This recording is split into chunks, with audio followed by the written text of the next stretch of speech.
right, hello wine drinking people. That's right, we're back. We had so much to drink the last few days. We're going to have to do this in a couple of segments. Well, this was actually what I had to drink yesterday or Tuesday in the store. We had one of the owners of Kumeu River from New Zealand in. So pretty good start to the day. I've already had all these wines like 3-4 months ago.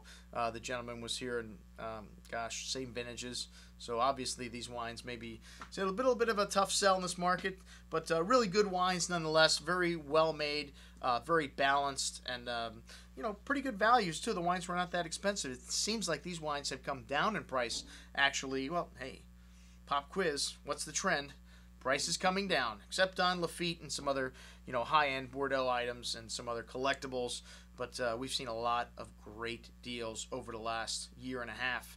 Well, since the Great Recession started in 2008. But these Kumeu River wines, very clean. As I mentioned before, you really notice the minerality in them. The Kumeu River Sauvignon Blanc from Marlborough. This one is kept on a lees for some time to give it a little bit of richness, but it still has a fairly strong herbal kind of green note to it, grassiness with some nice passion fruit and papaya fruit, a little hint of smoke. Pretty nice minerality showing here on the nose as well. But bright and tropical on the tongue with a nice zesty acidity, leaves the tongue salivating for food. One of the things we love about Sauvignon Blanc with some green herbs showing here on the finish also. Hey, $16.50.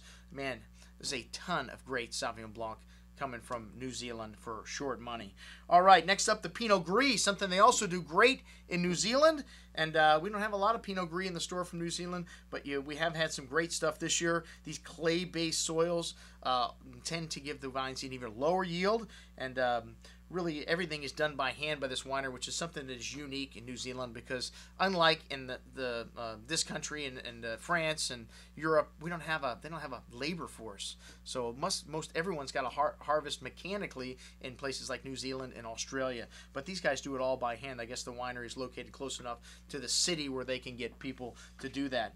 But this one had 8 grams of residual sugar in it, so a bit of sweetness here and a bit of tannin also from the skins, giving this wine some depth, and really nice wine, and showing that sweetness a little bit, but has great acidity. If you have some residual sugar in your wine like they do in Alsace, you want to have great acidity to keep the wine dry on the finish. Really nice little Pinot Gris, $21.75.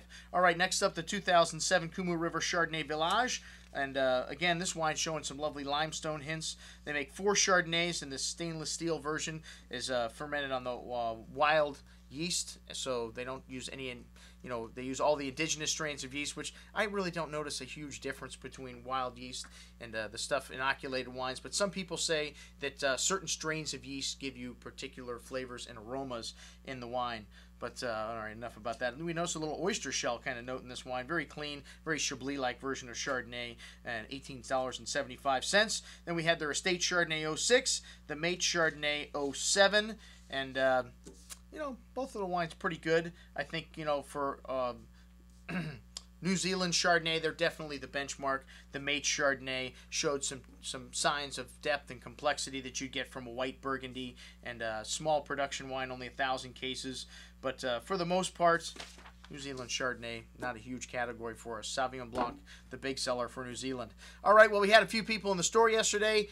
Dave and Pete stopped by, and Gary, and we opened up some great wines. 2001 Insignia showing brilliantly, as 2003 Angelus was. A great vintage of Bordeaux to drink young. 2003, really warm year, and wine showing very California-esque qualities.